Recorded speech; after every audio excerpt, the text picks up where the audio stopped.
ନମସ୍କାର। ଆଜି ପଢ଼ିବା ଭକ୍ତ ଦୀନବନ୍ଧୁ ଦାସଙ୍କ ବିଷୟରେ। କଳିଯୁଗରେ ଅବନ୍ତୀ ନଗରରେ ଦୀନବନ୍ଧୁ ଦାସ ନାମରେ ଜଣେ ବ୍ରାହ୍ମଣ ବାସ କରୁଥିଲେ। ତାଙ୍କର 2 ପୁଅ ଓ ଗୋଟିଏ ବୋହୂ। ନିଜର ସ୍ତ୍ରୀ ଏହିପରି 5 ପ୍ରାଣୀ କୁଟୁମ୍ବ ଥିଲେ। ସମସ୍ତେ ଈଶ୍ୱର ବିଶ୍ୱାସୀ, ଧର୍ମପ୍ରାଣ, ଅତିଥି ପରାୟଣ ଓ ସତ୍ୟବାଦୀ ଥିଲେ ଓ ଘରକୁ ଅତିଥି ଆସିଲେ ନିଜ ଶକ୍ତି ଅନୁସାରେ ଦାନ କରୁଥିଲେ। କିଛି ନଥିଲେ ବିନୟ ବଚନ କହି ଅତିଥିଙ୍କୁ ସନ୍ତୁଷ୍ଟ କରୁଥିଲେ। କେହି କେବେ ଖାଲି ହାତରେ ତାଙ୍କ ଘରୁ ଫେରୁନଥିଲେ। ଦିନକୁ ଦିନ ତାଙ୍କର କୀର୍ତ୍ତି ସବୁଆଡ଼େ ବ୍ୟାପିଗଲା। ଭକ୍ତବତ୍ସଳ ଭଗବାନ ଭକ୍ତକୁ ପରୀକ୍ଷା କରିବାକୁ ବାହାରି ପଡ଼ିଲେ। ଏକ ତେଜସ୍ୱୀ ସନ୍ନ୍ୟାସ ବେଶ ଧରି ଦୀନବନ୍ଧୁ ଦାସଙ୍କ ଘର ଆଡ଼େ ଚାଲିଲେ। ତକ୍ଷକକୁ ଡକାଇ ଦୀନବନ୍ଧୁ ଦାସର ଜ୍ୟେଷ୍ଠ ପୁତ୍ରକୁ ଦଂଶନ କରିବାକୁ ଆଜ୍ଞା ଦେଲେ। ତକ୍ଷକ ସଙ୍ଗେ ସଙ୍ଗେ ଯାଇ ଦୀନବନ୍ଧୁଙ୍କ ଜ୍ୟେଷ୍ଠ ପୁତ୍ରକୁ ଦଂଶନ କଲା। ହଳାହଳ ବିଷର ଜ୍ୱାଳାରେ ଆଖି ପିଛୁଳାକେ ଦୀନବନ୍ଧୁଙ୍କ ଜ୍ୟେଷ୍ଠ ପୁତ୍ର ପ୍ରାଣତ୍ୟାଗ କଲା। ଗଭୀର ଶୋକାକୁଳ ହୋଇ ପରିବାରର ସଦସ୍ୟବୃନ୍ଦ ଶବକୁ ଧରି ବାହୁନିବାକୁ ଲାଗିଲେ। ଏହି ସମୟରେ ଭଗବାନ ଆସି ଡାକ ପକାଇଲେ, ଦୀନବନ୍ଧୁ ଦାସ, ଶୀଘ୍ର ମୋ ପାଖକୁ ଆସ। ଦୀନବନ୍ଧୁ ଦାସ ସନ୍ନ୍ୟାସୀକୁ ଦେଖି ସାଷ୍ଟାଙ୍ଗ ପ୍ରଣିପାତ କଲେ। ଆସିବାର ଅଭିପ୍ରାୟ ଜିଜ୍ଞାସା କଲେ। ସନ୍ନ୍ୟାସୀ କହିଲେ, ତୁମର କୀର୍ତ୍ତି ଶୁଣି ମୁଁ ଧାଇଁ ଆସିଛି। ମୋତେ ଖାଇବାକୁ ଦିଅ। କ୍ଷଣେ ଅପେକ୍ଷା କରନ୍ତୁ କହି ଦୀନବନ୍ଧୁ ଦାସ ନିଜ ପରିବାର ବର୍ଗଙ୍କ ସହିତ କ'ଣ କରିବେ ବୋଲି ପରାମର୍ଶ କଲେ।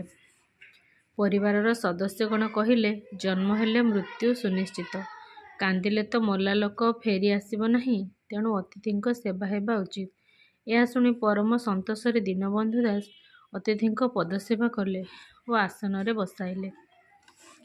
ଶବକୁ ଏକ ମସିଣା ଜଡ଼ାଇ ଅନ୍ଧକାର ଘରେ କୋଠରୀ ଭିତରେ ଥୋଇଦେଲେ। ଘର ଲିପାପୋଛା କରି ସ୍ନାନ ଶୌଚ ହୋଇ ରୋଷେଇ କାର୍ଯ୍ୟରେ ଲାଗିପଡ଼ିଲେ। ଭାତ ତରକାରୀ ବାଢ଼ି ଅତିଥିଙ୍କୁ ଖାଇବାକୁ ଡାକିଲେ। ଅତିଥି ନିରାମିଷ ଦେଖି ଅସନ୍ତୁଷ୍ଟ ହେଲେ ଓ ଆମିଷ ନ ହେଲେ ଭୋଜନ ନ କରି ଫେରିଯିବେ ବୋଲି କହିଲେ। ସଙ୍ଗେ ସଙ୍ଗେ ଆମିଷର ବ୍ୟବସ୍ଥା ହେଲା। ଏବେ ଭୋଜନ କରିବାକୁ ଦୀନବନ୍ଧୁ ଦାସ ଅତିଥିଙ୍କୁ ନିବେଦନ କଲେ। ଅତିଥି ଗୋଟିଏ ଆସନ ପଡ଼ିଥିବାର ଦେଖି ସମସ୍ତେ ଭୋଜନ ନ କଲେ ସେ ଖାଇବେ ନାହିଁ ବୋଲି ପ୍ରକାଶ କଲେ। ବାଧ୍ୟ ହୋଇ ପରିବାରର ସଦସ୍ୟବୃନ୍ଦ ଖାଇବାକୁ ବସିଲେ। ମାତ୍ର ଆମିଷ କେବଳ ଅତିଥିଙ୍କୁ ପରଷି ନିଜ ପାଇଁ ନିରାମିଷ ବାଢ଼ିଲେ। ଏହା ଦେଖି ଭଗବାନ କହିଲେ, ଏ ଆମିଷ ତରକାରୀରେ ନିଶ୍ଚୟ ବିଷ ମିଶାଇଛ, ନଚେତ୍ ତୁମେ ନେଉନାହଁ କାହିଁକି? ମୁଁ ଭୋଜନ କରିବି ନାହିଁ। ସମସ୍ତେ ଆମିଷ ନ ଖାଇଲେ ମୁଁ ଖାଇବି ନାହିଁ। ପରିବାରର ସଦସ୍ୟବୃନ୍ଦ ପରସ୍ପରକୁ ଅନାଇ ହତାଶ ହୋଇପଡ଼ିଲେ।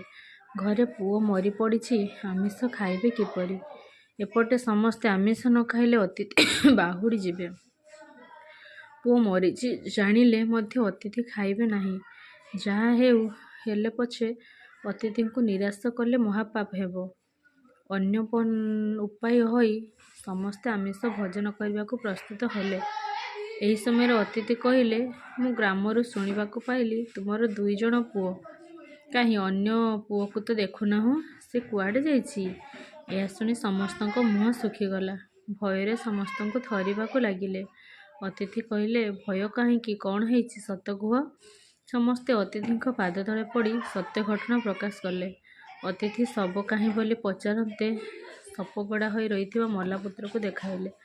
ଅତିଥି କହିଲେ, ଦୀନବନ୍ଧୁ ଦାସ, ତୁମକୁ ସମସ୍ତେ କୁଆଡ଼େ ଜ୍ଞାନୀ ବୋଲି କହନ୍ତି, କିନ୍ତୁ ମୁଁ ଦେଖୁଛି ତୋ ଠାରୁ ବଡ଼ ଅଜ୍ଞାନୀ ଏ ସଂସାରରେ କେହି ନାହିଁ। ମଲା ପୁଅକୁ ରଖି ତୁ ମାଛ ଭାତ ଖାଇବାକୁ ବସିଛୁ।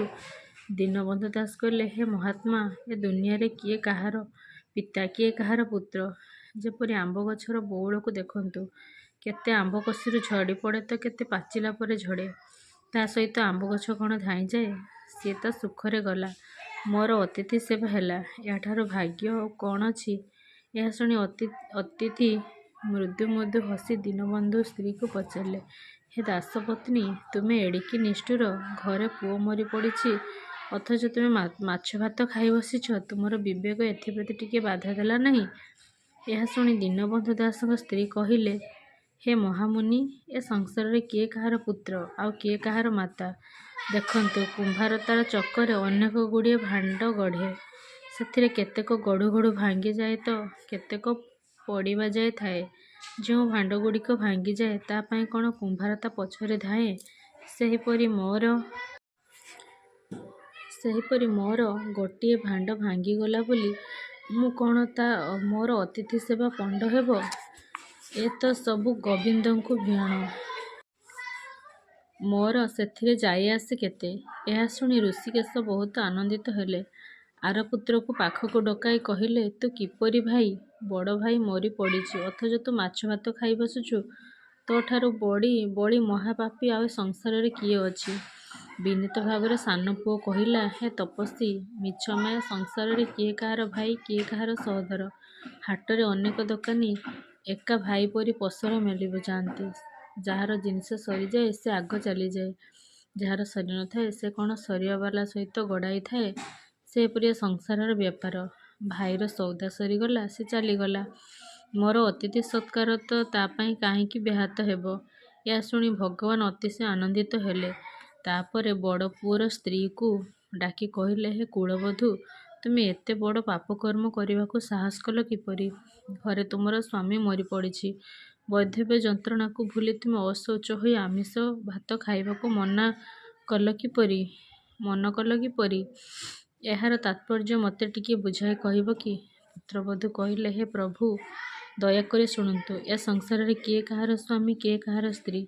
ସବୁ ତ ଗୋବିନ୍ଦଙ୍କ ଖେଳଘର। ଘର ବନ୍ୟା କାଳରେ ନଈ ବଢ଼ିରେ ଦୁଇ ଖଣ୍ଡ କାଠ ଯୋଡ଼ି ହୋଇ ଭାସି ଯାଉଥାନ୍ତି। ହଠାତ୍ ଲଟାରେ ଯୋଡ଼ି ହୋଇ ଖଣ୍ଡିଏ କାଠ ରହିଯାଏ। ଅନ୍ୟ କାଠଟି ତା ବାଟରେ ଭାସିଯାଏ। ରହିଯାଇଥିବା କାଠ କ'ଣ ଅନ୍ୟ କାଠ ପଛରେ ଗଡ଼ାଇ ଥାଏ? ସେପରି ସେ ତାଙ୍କର ଖେଳ ସାରି ଚାଲିଗଲେ। ମୁଁ କ'ଣ ଅତିଥି ସେବା ରୂପକ ମହାନ୍ କର୍ମକୁ ପକାଇ ଦେଇ ତାଙ୍କ ପଛରେ ଗଡ଼ାଇବି? ଏହା ଶୁଣି ପ୍ରଭୁ ଚକ୍ରଧର ମନେ ମନେ ଚାରିଜଣଙ୍କର ଜୀବନ ଧନ୍ୟ ବୋଲି ବିଚାର କଲେ। କମଣ୍ଡଳରୁ ମନ୍ତ୍ର ଜଳ ଛିଞ୍ଚି ମୃତ ପୁତ୍ରକୁ ଜୀବଦାନ ଦେଲେ ଓ କହିଲେ, ହେ ପୁତ୍ର, ତୁମର ପିତା ମାତା ସ୍ତ୍ରୀ ସହୋଦର ତୁମ ପ୍ରତି କିପରି ସହଗ ଦେଖ। ତୁମେ ମରି ଘରେ ପଡ଼ିଛ, ଅଥଚ ତୁମର ପରିବାରବର୍ଗ ମାଛ ଭାତ ଖାଇ ବସିଛନ୍ତି। ଏପରି ପିତାମାତାଙ୍କ କୋଳରେ ଓ ପରିବାରରେ ଜନ୍ମ ହେବା ଧିକ୍। ସାଷ୍ଟାଙ୍ଗ ପ୍ରଣିପାତ କରି ଜ୍ୟେଷ୍ଠପୁତ୍ର କହିଲେ, ହେ ସନ୍ନ୍ୟାସୀ ଗୋସାଇଁ, ଆପଣଙ୍କୁ ବା କେଉଁ କଥା ଅଜଣା? ଏ ମିଛମାୟା ସଂସାରରେ କିଏ କାହାର ପିତା, କିଏ କାହାର ମାତା, କିଏ କାହାର ଭାଇ, କିଏ କାହାର ସହୋଦର, ପୁଣି କିଏ ପତି ଓ କିଏ କାହାର ପତ୍ନୀ, କେହି କାହାରି ନୁହେଁ। ଯେପରି ଘୋର ଗ୍ରୀଷ୍ମକାଳରେ ଏକ ଝଙ୍କାଳିଆ ବୃକ୍ଷର ସୁଶୀତଳ ଛାୟାରେ ସବୁ ପଥିକ ଏକ ପରିବାରର ସଦସ୍ୟ ଭଳି ବସିଥାନ୍ତି। ଯାହାର ଶ୍ରମ ଲାଘବ ହୋଇଗଲା ବା ଯାହାର ଥକା ମେଣ୍ଟିଗଲା ସେ ନିଜ ବାଟରେ ଚାଲିଯାଏ। ବୃକ୍ଷ ସେହିଭଳି ତା ସ୍ଥାନରେ ରହିଥାଏ। ତେଣୁ ଏ ସଂସାରରେ କେବଳ ଈଶ୍ୱର ହିଁ ସମସ୍ତଙ୍କର ଆପଣାର।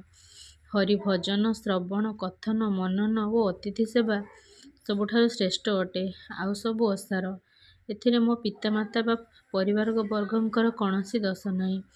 ବରଂ ଏଭଳି ପିତାମାତାଙ୍କଠାରେ ଜନ୍ମଗ୍ରହଣ କରି ମୋର ଜୀବନ ଧନ୍ୟ ହୋଇଛି।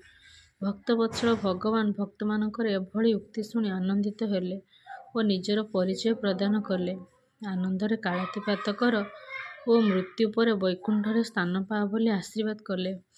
କୃତକୃତ୍ୟ ହୋଇ ଦୀନବନ୍ଧୁ ଦାସଙ୍କ ପରିବାର ଭଗବାନଙ୍କ ପାଦତଳେ ଲୋଟିଗଲେ। ଉଠି ଦେଖନ୍ତି ତ ଭଗବାନ ଅଦୃଶ୍ୟ ହୋଇ ଯାଇଛନ୍ତି।